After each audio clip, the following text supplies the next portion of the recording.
My honor to introduce our keynote speaker tonight. Dr. Tyson McMillan was born in Lubbock, Texas, February 2nd, 1983. His parents, Danny and Marcy McMillan, had them when they were just 17 years old. Dr. McMillan and his family had very humble beginnings. Perseverance, persistence, patience, and spirituality were central to his upbringing. Education, teaching, and learning have always been essential components of his life. At West Texas A&M, Dr. McMillan completed a Bachelor of Business Administration in Computer Information Systems in 2005. In 2005, his educational journey took him to the University of North Texas. In 2006, he completed a Master of Science in Information Technologies at UNT. Keeping the momentum, he studied doctoral studies at UNT in August 2007 and completed a Ph.D. in Informational Science in July 2013. In May 2014, Dr. McMillan will finish 3 credentials at Tarrant County College, Associates of Applied Science in Library Technology, a Certificate of Library Technology, and an Associate of Arts.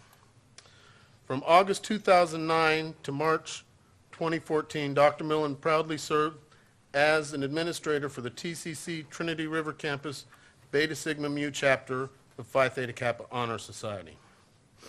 A founding advisor of the organization, in May 2012, he was also appointed as an honorary member. Excuse me. In 2014, he received a Distinguished Advisor Award for Phi Theta Kappa Texas Region. Dr. McMillan is very proud of the things that we were able to accomplish as a chapter. Dr. McMillan now proudly serves as the elected president-elect of the TR Faculty Association. Please join me in welcoming our teacher, my mentor, and everybody's friend, Dr. Tyson McMillan. Well done. Am I live? I think I am. Let me come down here among the people, as I like to do in my classes. Thank you very much. While I'm coming down here, I'd like you all to stand up, please. Get the energy flowing. Let's everybody stand. Stand, stand. All right. He's getting a good laugh out of it. He's okay. Come on over and show him how you're laughing. Thank God it was me and not somebody else. Now I want you to come over here, and we're going to sit you down here. Yes, yes, yes, yes. On the floor. Yes. Now stay standing. You got to be part of this part too. What I'd like you to do is take a step to your left. Go ahead. All right. Now take a step back to your right. Now I'd like you all to be seated, please. When you go home tonight, you can tell your family and friends that Dr. Tyson McMillan moved me, and you will be telling them 100% the truth. That's right, that's right. All right, so. Good evening, Phi Theta Kappa. Good evening, Beta Sigma Mu. Friends, colleagues, welcome, welcome. Greetings, McMillanites, where you at? Students who've taken the McMillan class, where you at? Thank you for being here as well. Tonight is my privilege to speak on a topic that on the road to success, there will be obstacles. On the road to success, there will be obstacles. If I may paraphrase Bishop T.D. Jakes, he says that success does not feel like you imagine. Challenging yourself to reach beyond the limitations that we have is a key to success. My family finds it quite amazing that I have a Ph.D., but I'm like a kid in a candy store taking night classes here at TCC. I'm taking classes with students I've taught, and it's wonderful. It's spectacular. With Frida and all the other McMillanites, I'm having a good time. I take off the hat Dr.T, and I put on the hat of student, and I love it every chance that I get, every chance that I do indeed. So this educational journey has been a 13-year journey for me. Started back in 2001, and man, how time flies. I had a colleague that said, why does time fly so much faster when you get older? He said, when you're 6 years old, 1 year is 1/6 of your life. He said, but when you're 60, it's 1/60 of your life. So it goes by faster. But I'm seeing that as we emerge through this particular process. But with each degree, I am motivated by the giants of my life and pleased to acknowledge them each step of the way. Because of the giants of my life, I persisted on and continue to persist on through the journeys that I have thereof. Here's what the way I view success. Success is an internal battle that rages between your conscious limitations and your subconscious dreams about that which you wish to accomplish overall. I submit to you that he or she who is successful doesn't always feel that way. You say, when I get that best job, it's going to be just the best thing in the world. But then other obstacles come as a result of that process that you didn't anticipate, but that still is success. How is it that a person who has a Ph.D. still has to slow down the Ph.D. train by getting other degrees? Because even though I have a Ph.D., you're always striving for the next level of success. You don't stop. I like to tell folks that just because you get a Ph.D. doesn't mean that your mind stops. I still get those 4 a.m. inspirations. Something's due, something's due, something's due, and it's not. All right? You have to kind of adjust to that. My dog, Tyson McMillan, was like, you should be in the bed, and where's my can of dog food? You know? These type of things happen. You get into that routine over those different processes as well. But when a goal is achieved, he or she is striving for the next one. That's what success is. It's not just about now, but what I want to accomplish in the future. That's very, very important to look at. It's not a static process. It's a continuative, iterative process to help you go to the next level. On the path to success, we build up storehouses of safety and comfort.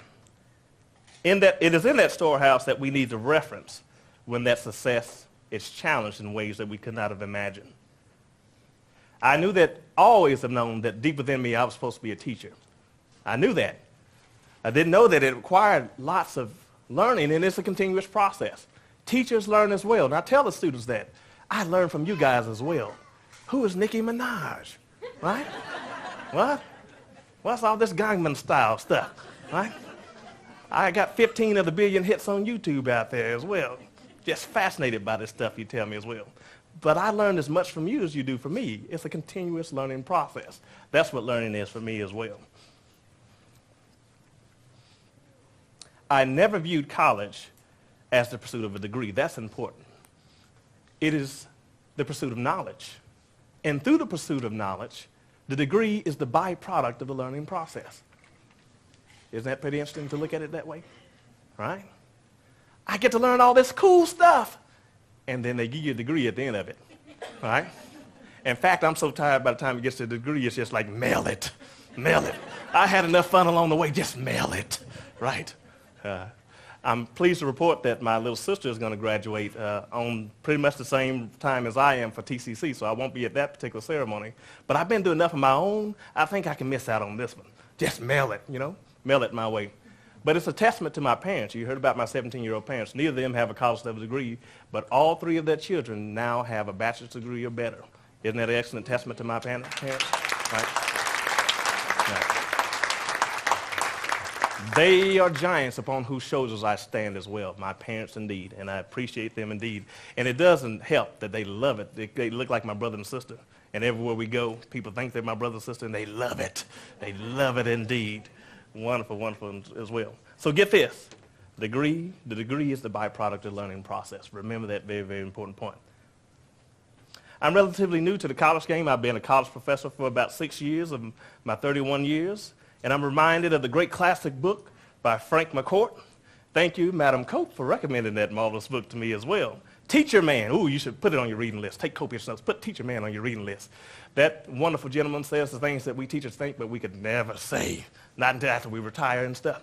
But it's a wonderful, wonderful book about the wonderful craft of teaching that we do and the wonderful excuse notes. Look at this chapter on the excuse notes. Mr. McCourt called excuse notes the best creative writing in the history of the world, right? He said the excuse notes, real ones are boring. Johnny had to go to the dentist, therefore he missed class. But he gives an example in the book that says, oh, professor, the neighbor upstairs was taking a bath and the water overflowed through the apartment and they passed away, unfortunately, and then it seeped down into my bedroom and it wet my paper, and then after all that, the dog ate it. Some of the best creative writing in the world. Excuse notes. On that same note, let me talk about some of the magic that happens in the classroom. I call this Dr. T's list of funny quotes from the students. You ready for this? Ready to say, Nathan, are you ready for this? All right. Here's some neat quotes that came to the magic of the classroom this semester. Pound signs, we don't call them that today. We call them hashtags. Thank you. I stand corrected. Go correct that hashtag in that code back over there for me, please. Hashtags? I thought they were talking about hash browns. Anybody else feel the same way in here? Said the mature student. Dr. T, can I have extra credit for mentioning green tea today? Oh, I'm tempted. They know me so well. How do I resist this? Why are you always so happy? It must be the green tea. But Dr. McMillan, that was 4 weeks ago. Surely you don't expect me to remember that.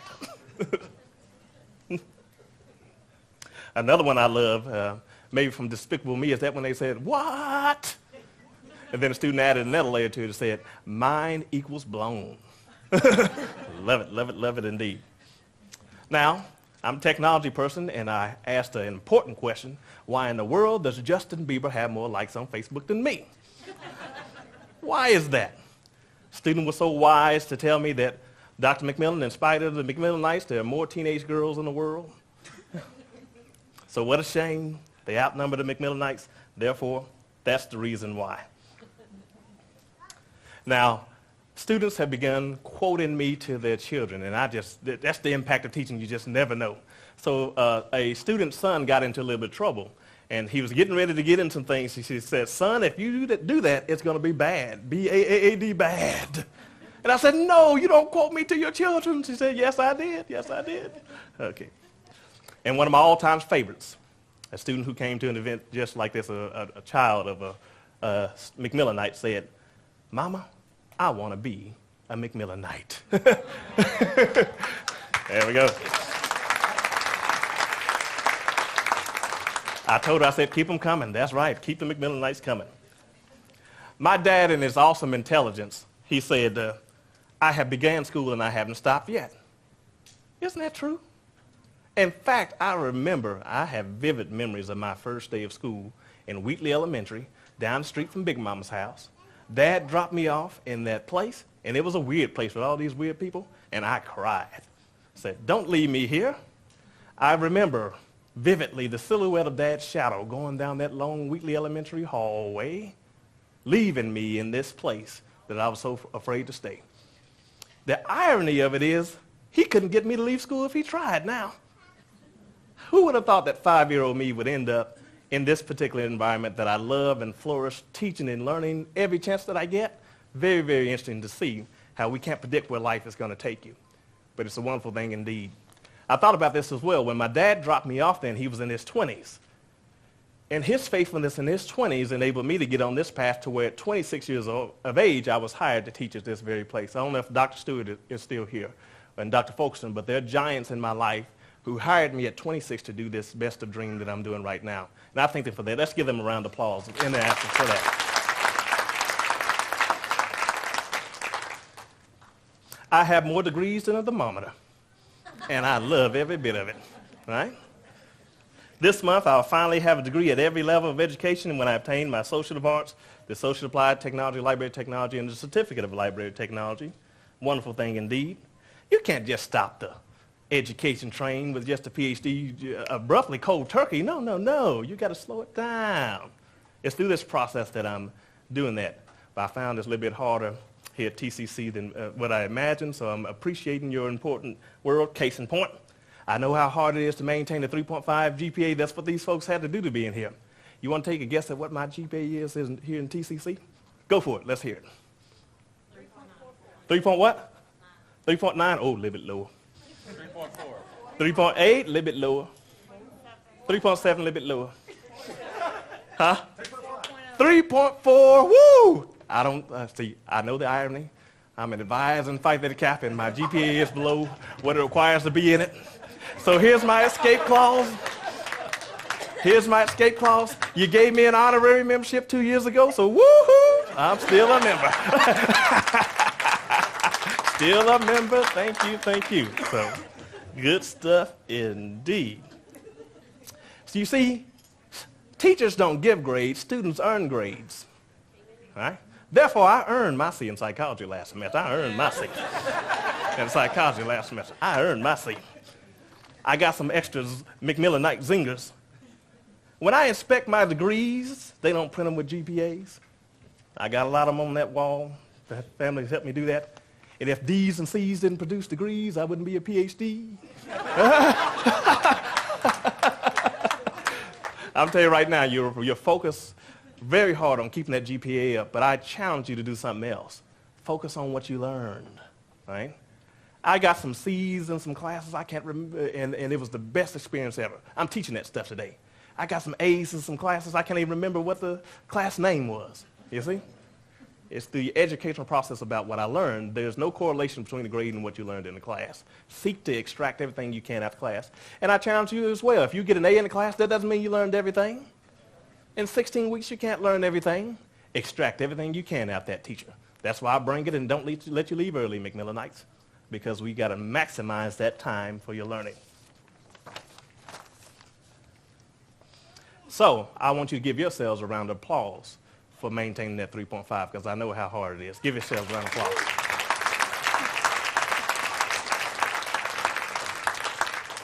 And I can go back to 2002 when I earned my first D in physics. I took it in the summer, and it devastated me. Man, it was tough. It was hard. Woo! I think I even had to go to the hospital and take Nexium. That was just first time I ever heard of an ulcer. Oh, my perfection streak is gone. I don't have a 4.0 anymore. But now, on the other side of it, and all these degrees earned, I don't care that I earned a D in physics. I really don't. You just learn and you keep moving on. In fact, when I came here, I did a transcript evaluation in TCC, and they said, Tyson, do you want to go retake physics? I see you got that D. I do not. I earned my D. They gave me my degree, and I'm moving on. Thank you very much. D still for degree at that point. Okay? My parents, Danny and Marcia McMillan, were high school sweethearts and had me at the humble age of 17. I'm 31 years old now, and I can barely keep up with my dog, Shadow McMillan. It's hard to imagine that at my age, I was a teenager in my parents' home, and they had 2 other children as well. Wow, that just inspires me in terms of what they were able to balance and what they would do, the hard work that they did so that I can be where I am today. I don't overlook that. It's those giants who paved the way for me to be where I am today and speaking before you. Neither parent has a college degree, but as I mentioned, all of their children do. And I keep pushing them. I keep saying, look at here. I don't want to be the only Dr. McMillan in my family. My brother said, I got my master's degree, and I hope my sister goes for the Ph.D. because that's what you told me. I'm not doing it. So I'm going to keep working on him. Little sister's getting her bachelor's degree, and it was a wonderful conversation I had with her. I said, okay, now talk about graduate school. She said, graduate school, the thought of it literally makes me sick. So I said, okay, we can think about something else for now, but I'll keep working on her as well. Yes, indeed, to Dad's point, I'm still in school. I've been on this path that 5-year-old me could not have ever imagined. 13 years straight, been enjoying it here on the college level. Now that I've experienced success, here's the other thing, paying it forward, giving it back to others. It's not about me getting degrees now, it's about helping you get your degrees, telling you tips that could save you the hassle and stress of what it took to me as well, to make your path to success a little bit better than mine. Some people, when they reach back, they say, I want to make it just as hard for other people. I think opposite. How can I make it easier for other people? That's my perspective. That's my thought in the process thereof. But on the road to success, there will be obstacles. But remember this, wisdom shared, like the wisdom shared by my big mama, is what helps you get through that particular process. You should know that my grandmother, Marcella Harris, was the most important and influential person in the history of my life. She was one of my many giants upon whose shoulders I stand. I was there at the moment, and very few people have heard this story. I was there at the moment when my grandmother had her last breath on earth. Her children were so distraught that they actually appointed me to be the person to communicate to the family that she would never speak to us in this world again. At the pinnacle of my success, I had gone through the most traumatic experience of my life, seeing the most important person of my life, who was speaking to us just a few moments before then, pass away, die before me, and announce it to the family, find the strength to do that.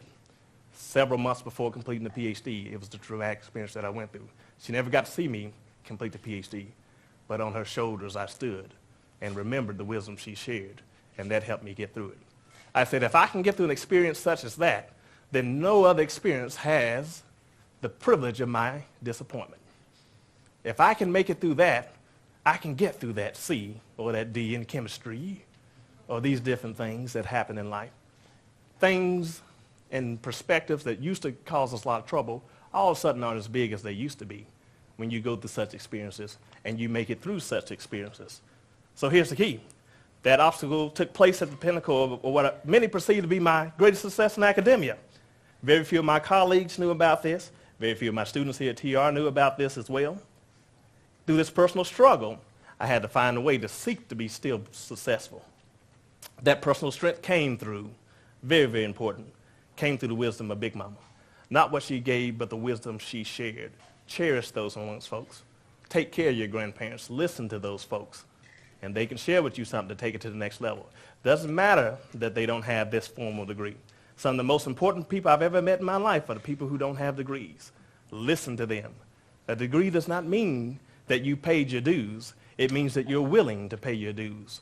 When I thought about it from that perspective, it brings the humility to the process, that this process molds us, but it's only the beginning. The PhD is only the beginning of the learning process. I earned a PhD after I had experienced the most traumatic experience of my life thus far. But remember this, very, very important indeed. Someone's story of woe is greater than your own. There have been others who've been through traumatic experiences as well. But here's the key. Don't let the story of woe be the end of the story. You can't let the story of woe be the end of the story. Here's what I like to say. I went through some things in West Texas twang. I went through some things, but I came out on the other side. I want y'all to repeat that with me. I went through some things, but I came out on the other side. Say it again. I went through some things, but I came out on the other side. Beta Sigma Me family, I'm very proud of each and every one of you. Each and every one of you. I know that the seeds planted from my heart were wisely invested. It is on this humble note that I conclude. Persist in spite of obstacles while standing on the shoulders of giants. Thank you very much for your time.